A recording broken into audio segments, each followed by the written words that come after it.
Hi everyone, welcome to Financial Management. Today's topic is Cost of Equity Share Capital.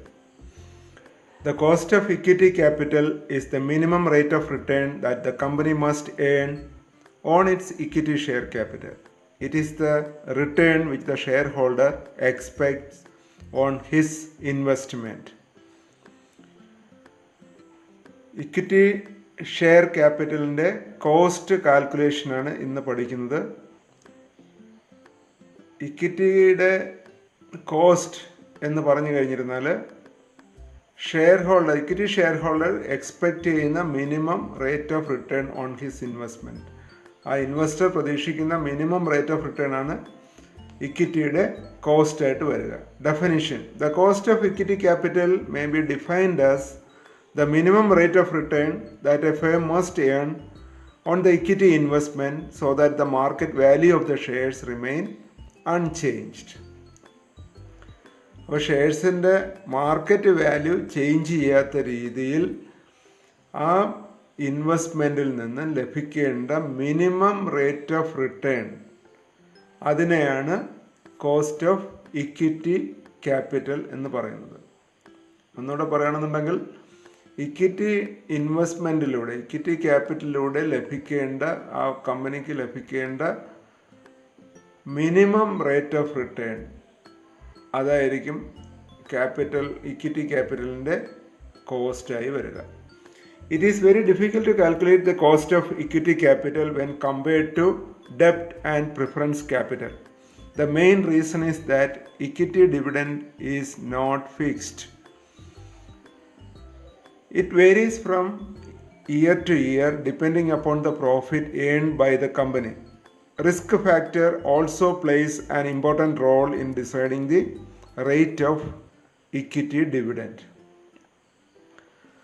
Previous ക്ലാസ്സിൽ നമ്മൾ പഠിച്ചു ഡെപ്റ്റ് ക്യാപിറ്റലിൻ്റെ cost എങ്ങനെ കണ്ടുപിടിക്കുക, preference share ക്യാപിറ്റലിൻ്റെ കോസ്റ്റ് എങ്ങനെ കണ്ടുപിടിക്കുക. അതുമായി കമ്പയർ ചെയ്യുമ്പോൾ ഇക്വിറ്റി ഷെയർ ക്യാപിറ്റലിൻ്റെ കോസ്റ്റ് കാൽക്കുലേറ്റ് ചെയ്യുക എന്ന് പറയുന്നത് കമ്പാരിറ്റീവ്ലി ഡിഫിക്കൽട്ടാണ്. ബിക്കോസ് ഡെപ്റ്റ് ക്യാപിറ്റലിൻ്റെ കേസിലാണെന്നുണ്ടെങ്കിലും പ്രിഫറൻസ് ഷെയറിൻ്റെ ക്യാപിറ്റലാണെങ്കിലും അവിടെ റിട്ടേൺ ആയിട്ട് ലഭിക്കുന്നത്, ഇൻവെസ്റ്റർക്ക് റിട്ടേൺ ആയിട്ട് ലഭിക്കുന്നത് ഒരു ഫിക്സ്ഡ് ആയിട്ടുള്ളൊരു ഇൻകമാണ്. അല്ലെങ്കിൽ കമ്പനി നൽകേണ്ടി വരുന്ന ഇൻട്രസ്റ്റ് ആണെങ്കിലും പ്രിഫറൻസ് ഷെയറിൻ്റെ ഡിവിഡൻഡ് ആണെങ്കിലും ഫിക്സ്ഡ് ആയിരിക്കും. അത് വേരി ചെയ്യില്ല, ഓരോ വർഷവും വ്യത്യാസം വരില്ല. നേരെ മറിച്ചിട്ട് കമ്പനിക്ക് എങ്ങനെയാണോ പ്രോഫിറ്റ് ജനറേറ്റ് ചെയ്യാൻ കഴിയുന്നത് അതനുസരിച്ചിട്ട് ഇക്വിറ്റി ഷെയർ ഹോൾഡേഴ്സിന് നൽകേണ്ടി വരുന്ന ഡിവിഡൻഡ് ഓരോ വർഷവും ചേഞ്ച് ചെയ്യും, അല്ലെങ്കിൽ വേരി ചെയ്യും. സോ അത് കാരണം നമുക്ക് കോസ്റ്റ് കാൽക്കുലേറ്റ് ചെയ്യുക എന്ന് പറയുന്നത് ഡിഫിക്കൽട്ടാണ്. Similarly risk factor also plays an important role in deciding the rate of equity dividend. അതായത് റിസ്ക് നോക്കുകയാണെന്നുണ്ടെങ്കിൽ ഇൻവെസ്റ്ററെ സംബന്ധിച്ചിടത്തോളം വളരെ റിസ്കി ആയിട്ടുള്ളൊരു ഇൻവെസ്റ്റ്മെൻ്റ് എന്ന് പറയുന്നത് ഇക്വിറ്റിയിലുള്ള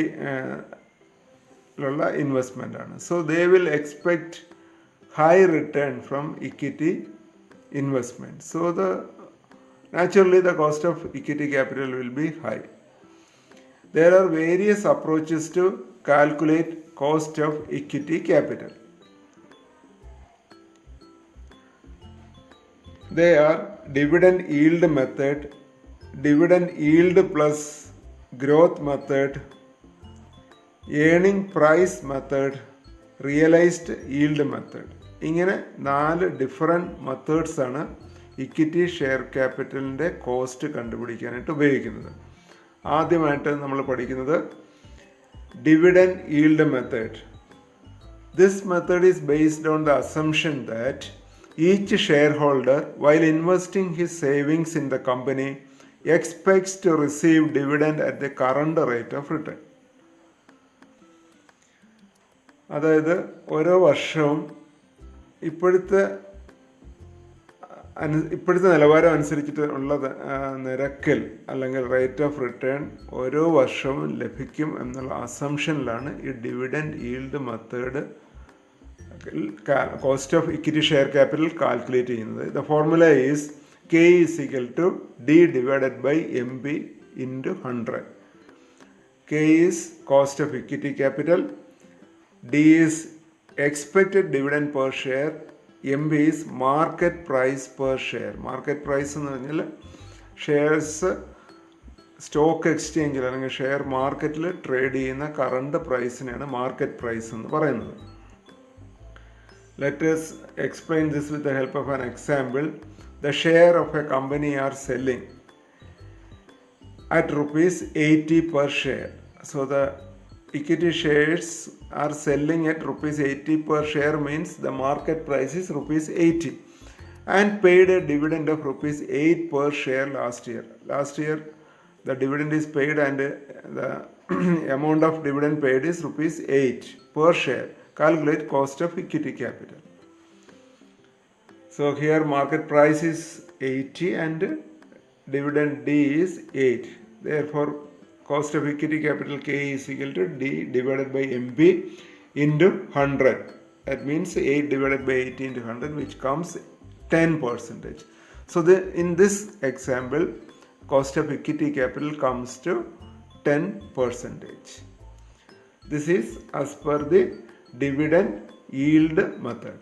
The first method for estimating cost of equity capital is dividend yield method. Hope you understood the concept. Let us conclude today's discussion. Thank you.